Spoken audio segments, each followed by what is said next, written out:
ஆமானுக்கு தூக்கு. ராஜா உக்கிரத்தோட திராட்சரச பந்தியை விட்டெழுந்து அரமனை தோட்டத்திற்கு போனான்.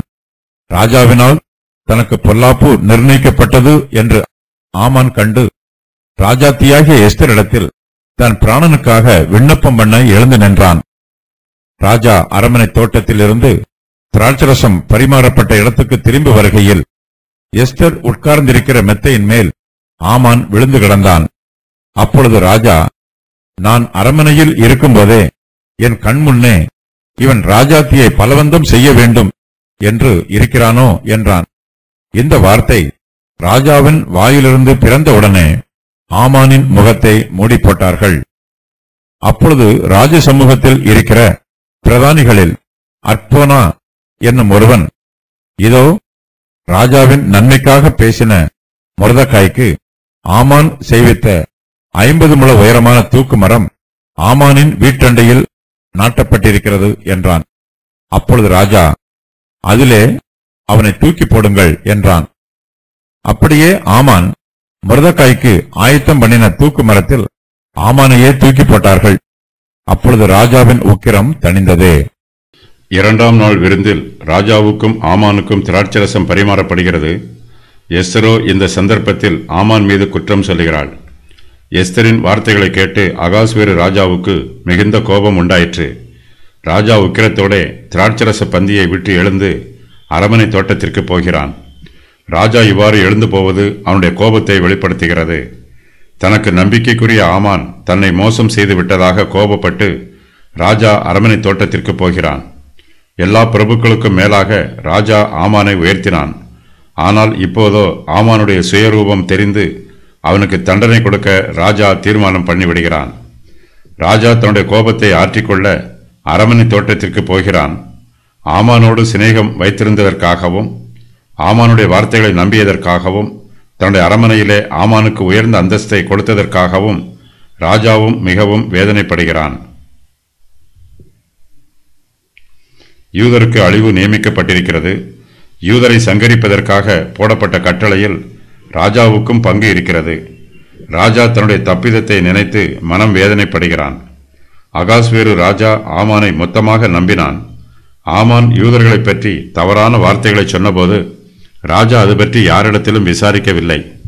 உண்மை நிலவரத்தை அறிந்து கொள்ளாமலேயே ஆமான் சொன்ன கட்டளையிலே ராஜா முத்திரை போட்டிருக்கிறான். ஆமான் இதுவரையிலும் ராஜாவுக்கு பிரியமானவனாக இருந்தான். ஆனால் இப்போதோ ஆமானுடைய வெளி வேஷமும் மாய்மாலமும் ராஜாவுக்கு தெரிய வருகிறது. அவன் ஒரு துஷ்ட மனுஷன் என்பதை ராஜா அறிந்து கொள்கிறான். இதனால் ராஜாவுக்கு ஆமானை பார்க்கும்போது உக்கிர கோபம் உண்டாயிற்று.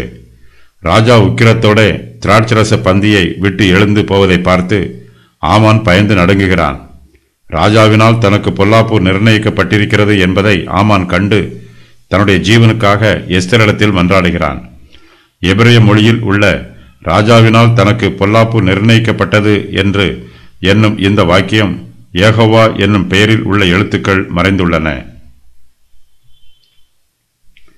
ஆமான் ராஜாத்தியாகிய எஸ்தரிடத்தில் தன் பிராணனுக்காக விண்ணப்பம் பண்ண எழுந்து நிற்கிறான். அதன் பின்பு அவன் எஸ்தருடைய பாதத்தில் விழுந்து தன் பிராணனுக்காக கெஞ்சி மன்றாடி இருப்பான்.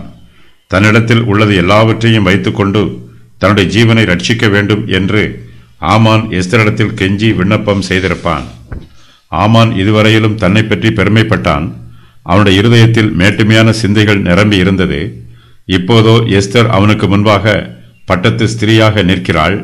அவள் இதுவரையிலும் புறக்கணிக்கப்பட்டவளாகவும் அழிவுக்கு நியமிக்கப்பட்டவளாகவும் இருந்தாள். ஆனால் இப்போதோ ஆமான் தன்னுடைய பிராணனுக்காக எஸ்தரிடம் விண்ணப்பம் பண்ணுகிறான். ஆமானின் பிராணன் எஸ்தரின் கையில் இருக்கிறது.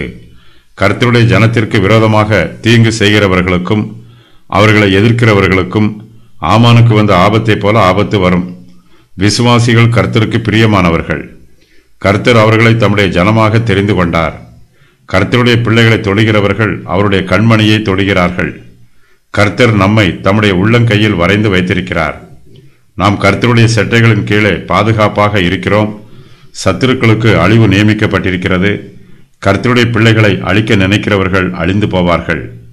ராஜா அரமனை தோட்டத்தில் இருந்து திராட்சரசம் பரிமாறப்பட்ட இடத்துக்கு திரும்பி வருகிறான். அப்போது எஸ்தர் உட்கார்ந்திருக்கிற மெத்தையின் மேல் ஆமான் விழுந்து கிடக்கிறான்.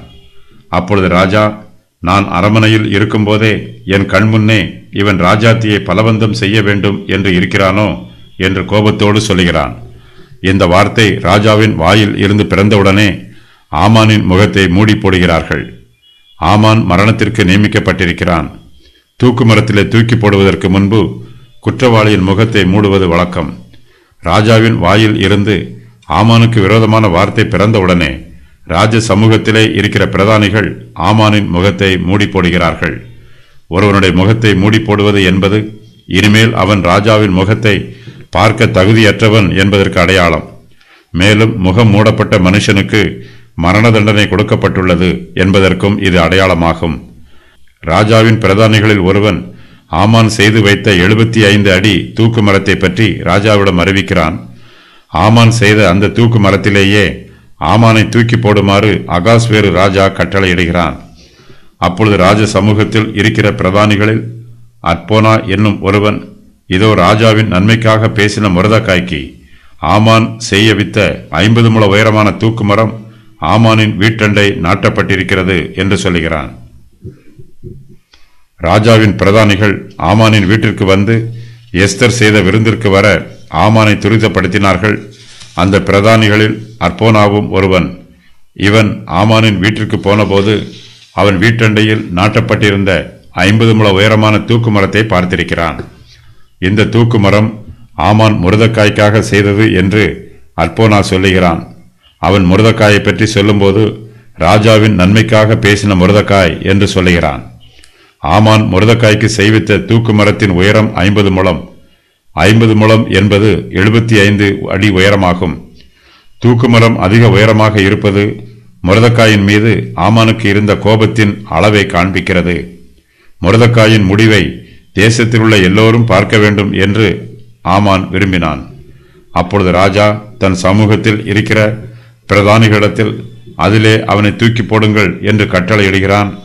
அப்படியே ஆமான் மொர்தெகாய்க்கு ஆயத்தம் பண்ணின தூக்கு மரத்தில் ஆமானையே தூக்கி போடுகிறார்கள். அப்பொழுது ராஜாவின் உக்கிரம் தணிகிறது.